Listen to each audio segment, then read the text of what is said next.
শুভেচ্ছা সবাইকে স্বাগত রাতের মাছরাঙা সংবাদে আপনাদের সঙ্গে আছি আমি সাবরিনা হাসনাত। শুরুতেই গার্ডিয়ান লাইফ ইন্স্যুরেন্স সংবাদ শিরোনাম।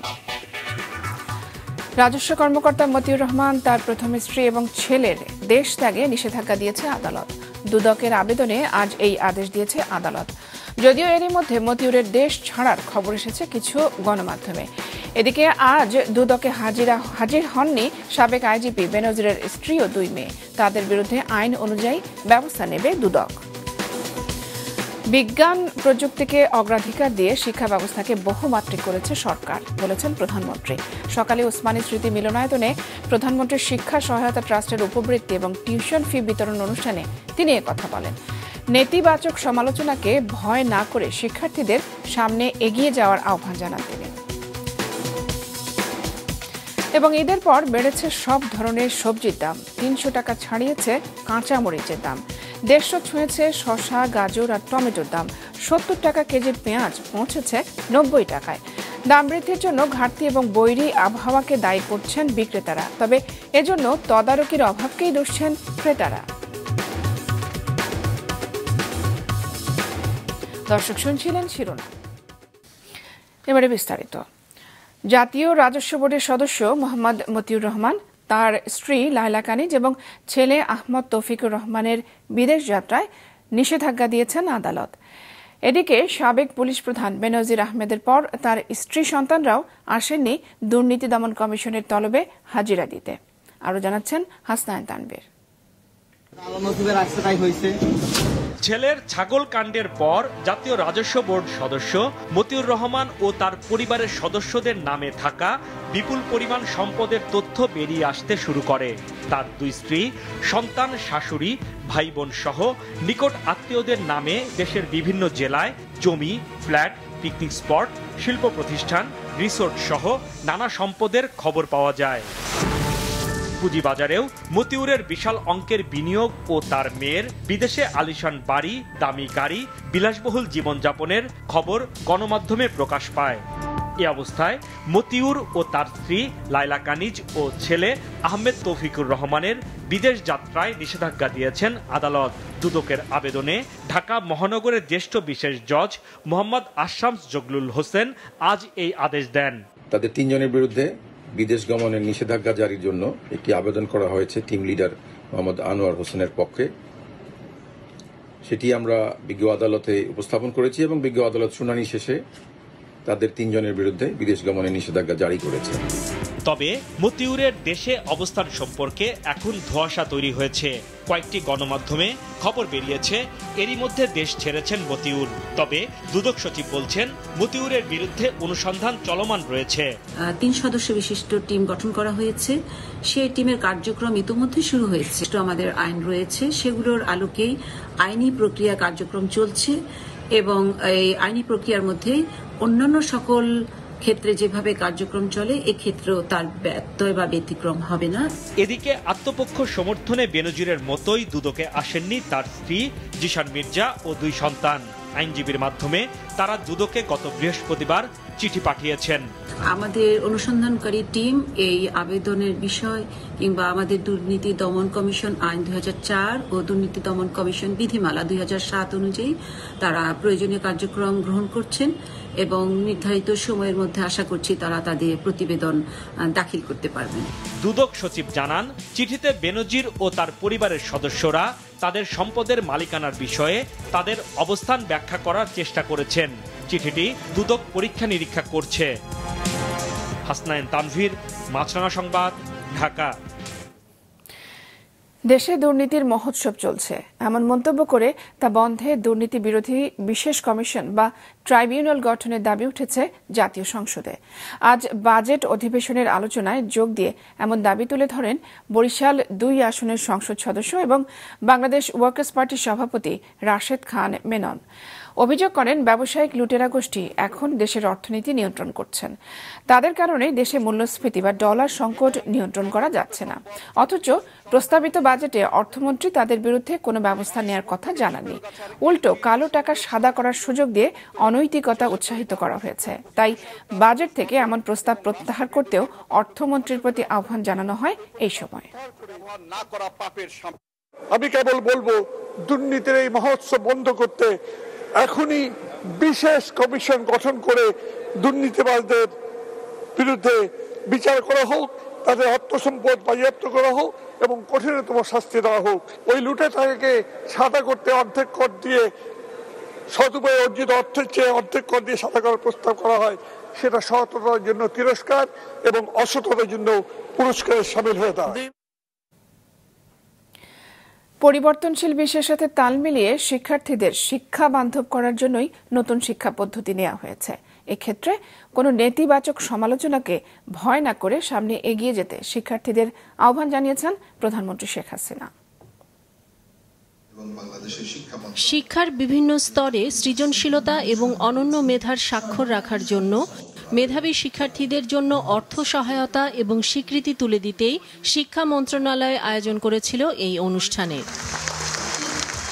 অনুষ্ঠানে মোবাইল ব্যাংকিংয়ের মাধ্যমে মাধ্যমিক থেকে স্নাতক পর্যায়ের শিক্ষার্থীদের মাঝে এবছরের উপবৃত্তি ও টিউশন ফি বিতরণ কার্যক্রম উদ্বোধন করেন প্রধানমন্ত্রী শেখ হাসিনা। এ কার্যক্রমে প্রতি বছর 60 লাখ অসচ্ছল মেধাবী শিক্ষার্থীদের মাঝে বিতরণ করা হয় প্রায় 2000 কোটি টাকার সহায়তা। জাতীয় পর্যায়ে নির্বাচিত এবছরের সেরা 15 জন শিক্ষার্থীর হাতে তুলে দেয়া হয় বঙ্গবন্ধু সৃজনশীল মেধা অন্বেষণ 2024 পুরস্কার।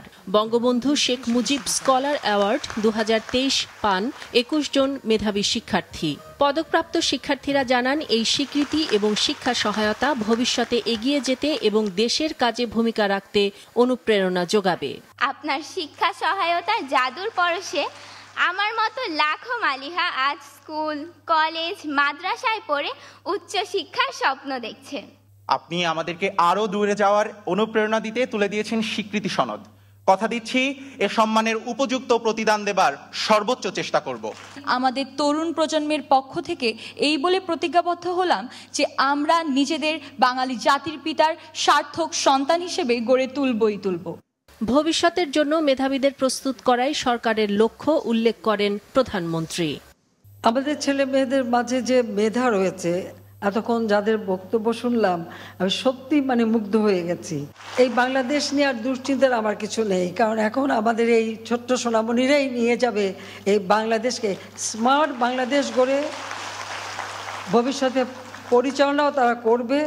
এবং যে শিল্প খাতে যে পরিবর্তনটা এসে যাচ্ছে, চতুর্থ শিল্প বিপ্লব, তার উপযুক্ত দক্ষ কারিগর অর্থাৎ স্মার্ট সিটিজেন হিসেবে গড়ে উঠবে আমাদের এই আজকের ছেলেমেয়েরা, এটাই আমি বিশ্বাস করি। বলেন, শিক্ষা ব্যবস্থাকে এমন করা হবে যাতে আগ্রহ নিয়ে শিক্ষার্থীরা পড়ালেখা করে।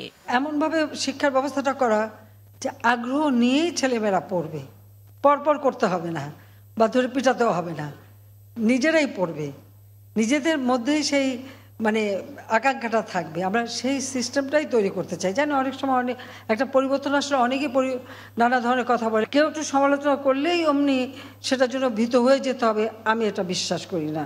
আত্মমর্যাদাবোধ, আত্মবিশ্বাস, এটাই মানুষকে শক্তি দেয়। কাজে আমি আমাদের শিক্ষার্থী যারা তাদেরকে এটাই বলবো যে সবসময় এই চিন্তাটাই করতে হবে। বাধা অতিক্রম করে স্মার্ট বাংলাদেশ এই নতুন প্রজন্মই এগিয়ে নেবে, এই আশাবাদ জানান প্রধানমন্ত্রী শেখ হাসিনা। ইফতিসাম নাসিম মৌ, মাছরাঙা সংবাদ, ঢাকা। জাতীয় সংসদ ভবনে স্থাপিত মুজিব এবং স্বাধীনতা শীর্ষক সংগ্রহশালা উদ্বোধন করেছেন প্রধানমন্ত্রী শেখ হাসিনা। দুপুরে সংসদ ভবনে ফিতা কেটে এই সংগ্রহশালার উদ্বোধন করেন তিনি।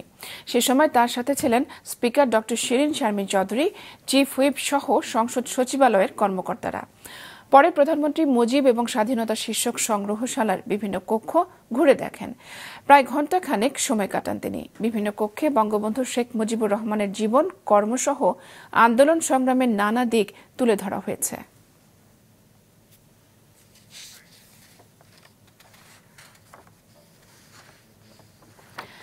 বিশেষজ্ঞ চিকিৎসক তৈরির ক্ষেত্রে প্রাতিষ্ঠানিক শিক্ষার পাশাপাশি হাতে কলমে শিক্ষা দেওয়ার পদ্ধতিকে অগ্রাধিকার দেওয়ার তাগিদ দিয়েছেন রাষ্ট্রপতি মোহাম্মদ শাহাবুদ্দিন। সকালে Bangladesh college of physicians and surgeons BCPS এর নির্বাহী কমিটির সভাপতি অধ্যাপক মোহাম্মদ শহীদুল্লাহর নেতৃত্বে 7 সদস্যের এক প্রতিনিধি দল বঙ্গভবনে রাষ্ট্রপতির সাথে সাক্ষাৎ করতে গেলে তিনি একথা বলেন। রাষ্ট্রপতি বলেন, দেশে আন্তর্জাতিক মানের বিশেষজ্ঞ চিকিৎসক তৈরি করা গেলে মানুষের মাঝে বিদেশে গিয়ে চিকিৎসা করার প্রবণতা হ্রাস পাবে। এতে করে জনগণ কম খরচে উন্নত চিকিৎসা পাবে আর সাশ্রয় হবে মূল্যবান বৈদেশিক মুদ্রাও। ঈদের পর বেড়েছে সব ধরনের সবজির দাম। 300 টাকা ছাড়িয়েছে কাঁচামরিচের কেজি। বিক্রেতারা সরবরাহ ঘাটতির কথা বললেও সিন্ডিকেট ও বাজার তদারকির অভাবকেই দুষছেন ক্রেতারা। দাউদ হাসানের রিপোর্ট। ঈদের ছুটি শেষে ঢাকায় ফেরা নগরবাসীর অনেকেই কোরবানির পশুর মাংসের স্বাদ ভুলতে ছুটে এসেছেন সবজির বাজারে। তবে দাম শুনে ক্রেতাদের চোখ কপালে। বেড়েছে সব ধরনের সবজির দাম। ঈদের আগে কেজি প্রতি কাঁচামরিচের দাম ছিল 200 থেকে 220 টাকা। সপ্তাহ পেরোতে না পেরোতেই বাজার ও মান বেঁধে সেই মরিচের দাম বেড়ে দাঁড়িয়েছে 260 থেকে 320 টাকায়। এখন কত করে? হ্যাঁ, এখন হচ্ছে 320 টাকা। ঈদের আগে ছিল 200 টাকা, 220 এরকম চলেছে। আর ঈদের মেলা এক সপ্তাহ আগে বেচা হয়েছে 120-140। ঈদের মধ্যে দাম বেশি হয়েছে। 150 ছুঁয়েছে শসা, গাজর আর টমেটোর দাম। কাঁচা পেঁপে, পটল, ঢেঁড়স বিক্রি হচ্ছে 60 টাকায়। করলা, বেগুন, বরবটি কিনতে গুনতে হচ্ছে 80 থেকে 100 টাকা পর্যন্ত। বেড়েছে আলুর দামও। 70 টাকা কেজির পেঁয়াজ এখন 90 টাকা। সরবরাহ ঘাটতি ও বৈরী আবহাওয়াকে দায়ী করছেন বিক্রেতারা। আবহাওয়া যদি আপনার পরিবেশ অনুকূলে থাকে তাহলে সবজির দাম কমে যাবে, আরো যদি খারাপ হয় আরো বাড়তে হবে। সবকিছু যা কিছু কিনি সবই দাম। আমরা লোকে তামাগো খাইতে হইব, যদি 500 টাকা কেজি কয় তাও খাইতে হইব। ঈদের আগে পেঁয়াজ কিনছি হলে আপনার 75-76 টাকা। ঈদের পরে এসে আজকে পেঁয়াজ কিনছি 82 টাকা। 82 কিনলে 84 টাকা পরে, এই হিসাবে আমাদের 90 টাকা বেচতেছি। সবজির বাজার ঘুরে যারা গিয়েছেন ডিম কিনতে, তাদেরও মাথায় হাত। বাড়তে বাড়তে ডজনের দাম উঠেছে 165 টাকা পর্যন্ত। দাম বাড়ার পেছনে সিন্ডিকেটকে দায়ী করছেন ক্রেতারা। ভোক্তারা তো আসলে জিম্মি এদের কাছে, কারণ এরা সিন্ডিকেট করে রাখে। সরকার ইম্পোর্ট করলেও যে মানে এরা বেশি দামে বিক্রি করতেছে। মনিটরিং করার তো দরকার, কিন্তু কেউ তো মনিটরিং করে না। যারা পাইকারি মাল আনে তারা অতিরিক্ত দাম দেওয়ার সময় বেশি। যখন মাল বেশি আসে তখন দাম কমায়, যখন কম আসে তখন এরা দাম বাড়ায় দেয় পাইকার। এটা কাস্টমারের সাথে তো আমাদের বার্গেনিং হয়ে যাচ্ছে। কালকে নিলাম এত টাকা কমে, আজকে আবার কেন এত বাইরে গেল? একদিনের ব্যবধানে এরকম বাড়া উচিত। তবে কিছুটা কমতির দিকে ব্রয়লার ও সোনালী মুরগির দাম। দাউদ হাসান, মাছরাঙা সংবাদ, ঢাকা। দর্শক, আবারও আমন্ত্রণ রাতের মাছরাঙা সংবাদে। রাজধানীর এভারকেয়ার হাসপাতালে চিকিৎসাধীন বিএনপি চেয়ারপারসন বেগম খালেদা জিয়াকে সিসিইউ থেকে কেবিনে স্থানান্তর করা হয়েছে। বিকেল 4:15টার দিকে খালেদা জিয়াকে সিসিইউ থেকে কেবিনে স্থানান্তর করা হয়। বিএনপির মিডিয়া সেল এই তথ্য জানিয়েছে। গত শুক্রবার ভোররাতে গুলশানের বাসায় অসুস্থ হয়ে পড়েন খালেদা জিয়া। এরপর তাকে এভারকেয়ার হাসপাতালে ক্রিটিক্যাল কেয়ার ইউনিটে ভর্তি করা হয়। রোববার তার হৃদযন্ত্রে বসানো হয় পেসমেকার। তার ব্যক্তিগত চিকিৎসক ডাক্তার AZM জাহিদ হোসেন গতকাল জানিয়েছিলেন, খালেদা জিয়ার হৃদরোগের সমস্যা আগে থেকেই ছিল। হার্টে ব্লকও ধরা পড়েছিল, সেখানে একটি রিং লাগানো ছিল। সবকিছু পর্যালোচনা করে মেডিকেল বোর্ডের সিদ্ধান্ত অনুযায়ী পেসমেকার বসানো হয়েছে। খালেদা জিয়ার চিকিৎসায় কোনো গাফিলতি হচ্ছে না বলে জানিয়েছেন আইনমন্ত্রী। তার যেই সব অসুখ আছে সেগুলি কয়েকটা আছে যেগুলি সারার মতো না, এবং সেটাকে ট্রিটমেন্ট করে সেটাকে কমিয়ে রাখতে হবে। সেই জন্য তাকে সেটা করা হচ্ছে। যারা এই কথা বলছেন যে আমার জন্য চিকিৎসা পাচ্ছেন না, তারা নিজেকে হাস্যস্কর করছেন। সিলেটে বন্যা পরিস্থিতির উন্নতি হলেও দেশের উত্তরাঞ্চলে বুধবার থেকে ভারী থেকে অতি ভারী বৃষ্টিপাতের কারণে পরিস্থিতির অবনতি হতে পারে, দেখা দিতে পারে বন্যা। এরই মধ্যে যমুনার পানি বাড়তে শুরু করেছে বলে জানিয়েছে আবহাওয়া অধিদপ্তর এবং বন্যা পূর্বাভাস কেন্দ্র। রিপোর্ট করছেন নিয়াজ মোর্শেদ। বাংলাদেশের সবচেয়ে বেশি বৃষ্টিপাত হয় সিলেটের শেষ প্রান্তে লালাখালে, আর পৃথিবীর মধ্যে সবচেয়ে বেশি বৃষ্টি হয় সিলেট লাগোয়া ভারতের মেঘালয় রাজ্যের চেরাপুঞ্জিতে। এছাড়াও আছে নাগাল্যান্ড ও আসাম। এসব রাজ্যে হওয়া বৃষ্টির পানি সিলেটে প্রবেশ করে বিভিন্ন দিক দিয়ে। এ কারণে বর্ষার শুরুতে দেশের মধ্যাঞ্চল, উত্তরাঞ্চল ও দক্ষিণাঞ্চল যখন শুকনো থাকে তখন পানিতে ডোবে সিলেট। এবারও তার ব্যতিক্রম হয়নি। আবহাওয়া অধিদপ্তর বলছে গেল 4 দিনের মতন আজও কাল সিলেট ও এর উপরের অঞ্চলে বৃষ্টির সম্ভাবনা নেই। তবে 26শে জুনের পর শুরু হতে পারে ভারী থেকে অতি ভারী বৃষ্টি। রাজশাহী, রংপুর, ময়মনসিংহ এবং সিলেট বিভাগের কোথাও কোথাও 26 তারিখের পর বিশেষ করে দেশের উত্তরাঞ্চলে টানা বৃষ্টিপাতের সম্ভাবনা রয়েছে। বন্যা পূর্বাভাস কেন্দ্র বলছে সিলেটে প্রধান নদ নদীর পানি কমে এসেছে, ফলে নতুন করে বৃষ্টি হলে বাড়তি পানি বিভিন্ন নদী দিয়ে সহজে নেমে যেতে পারবে। তবে দেশের উত্তরাঞ্চলে অতি বৃষ্টি হলে বন্যা পরিস্থিতি তৈরি হতে পারে।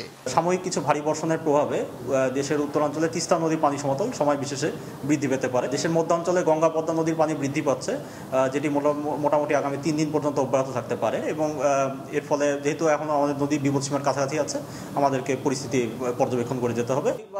বন্যা পূর্বাভাস কেন্দ্রের এই কর্মকর্তা জানান, এখন তীব্র বন্যার আশঙ্কা না থাকলেও আগামী আগস্টে ব্রহ্মপুত্র ও পদ্মায় পানি বেড়ে দেশের পশ্চিমাঞ্চল, মধ্যাঞ্চল ও দক্ষিণাঞ্চলে স্বাভাবিক বন্যার আশঙ্কা রয়েছে। পদ্মা পানি বাড়ছে, অলরেডি পানি বাড়ার দিকেই আছে, কিন্তু বিপদসীমার দেখা যাচ্ছে প্রায় 6 থেকে 7 মিটার নিচে আছে আর কি। তাই এটা আসলে এই মুহূর্তে কোনো বন্যার ঝুঁকি নাই। আমাদের মধ্যাঞ্চলে বন্যা ঝুঁকিটা মূলত হয় হচ্ছে আগস্ট, আমরা বলতে পারি আগস্ট মাসে আর কি। মানে ওই সময়টাতে সাধারণত আমাদের গঙ্গা নদী একদম পিক পর্যায়ে চলে যায়। আবহাওয়া অধিদপ্তরের বৃষ্টির আভাস, বন্যা পূর্বাভাস ও সতর্কীকরণ কেন্দ্রের তথ্য বলছে 26শে জুনের পর উত্তরাঞ্চলের দুধকুমার, তিস্তা ও ধরলা নদীর পানি বৃদ্ধি পেতে পারে।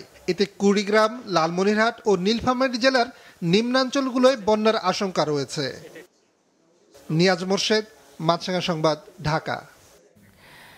রাসেলস ভাইপার সাপ নিয়ে আতঙ্কের কিছুই নেই। জীববৈচিত্র্যের জন্য গুরুত্বপূর্ণ এই সাপটি অনেক আগে থেকেই বাংলাদেশে রয়েছে, যদিও প্রাকৃতিক কারণে গেল 10 বছরে এর বিস্তার বেড়েছে।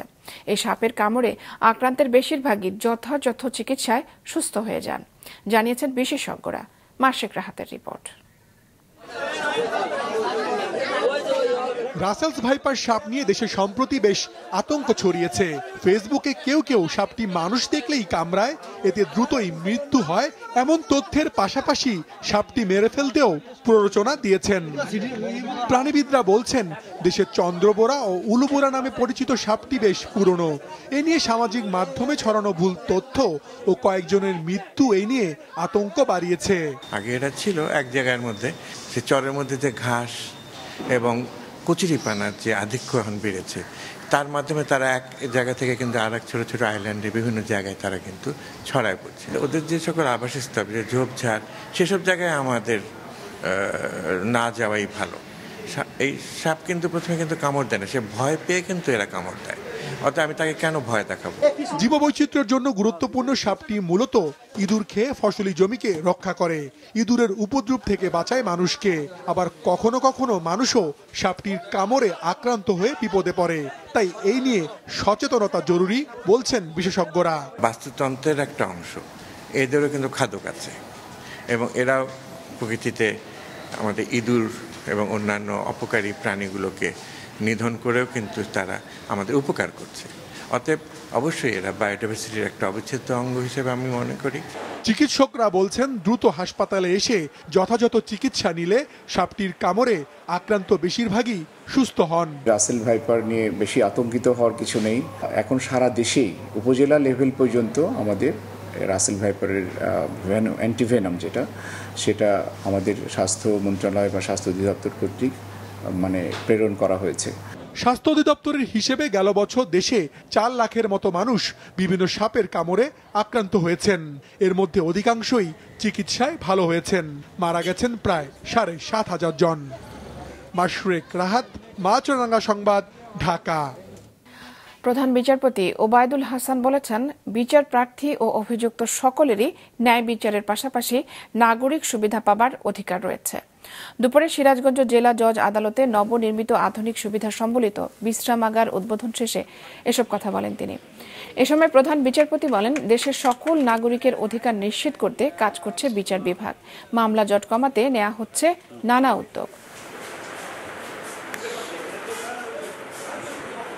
এই স্থাপনা তৈরি হওয়ার মধ্য দিয়ে বিচার প্রার্থী মানুষের কষ্ট কিছুটা লাঘব হবে আশা করি, এবং এতে সাক্ষী যারা আসবেন তারা এখানে অপেক্ষা করলে তারা দিনের শেষে সাক্ষীটা দিয়ে বাড়িতে যেতে পারবেন।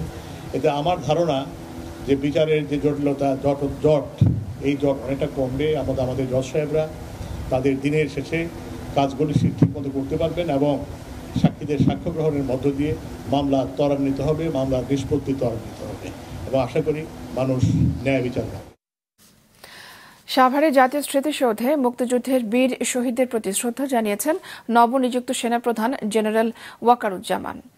সকালে জাতীয় স্মৃতিসৌধে ফুল দিয়ে শ্রদ্ধা জানান নবনিযুক্ত সেনাপ্রধান জেনারেল ওয়াকারুজ্জামান। এর আগে ধানমন্ডি ৩২ নম্বরে বঙ্গবন্ধুর স্মৃতি জাদুঘরে জাতির পিতা বঙ্গবন্ধু শেখ মুজিবুর রহমানের প্রতিকৃতিতে ফুল দিয়ে শ্রদ্ধা জানান তিনি। পরে সেখানে রক্ষিত পরিদর্শন বইয়ে স্বাক্ষর করেন। এছাড়াও শিখা অনির্বাণে পুষ্পস্তবক অর্পণের মাধ্যমে মহান স্বাধীনতা যুদ্ধে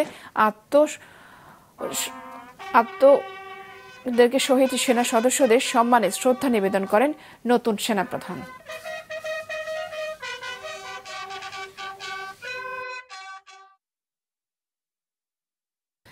রাতের সংবাদ শেষ করছি, তার আগে গার্ডিয়ান লাইফ ইন্স্যুরেন্স সংবাদ শিরোনামগুলো আরো একবার। রাজস্ব কর্মকর্তা মতিউর তার প্রথম স্ত্রী এবং ছেলের দেশ ত্যাগে আদালতের নিষেধাজ্ঞা, দুদকে হাজির হয়নি বেনজিরের স্ত্রী ও 2 মেয়ে।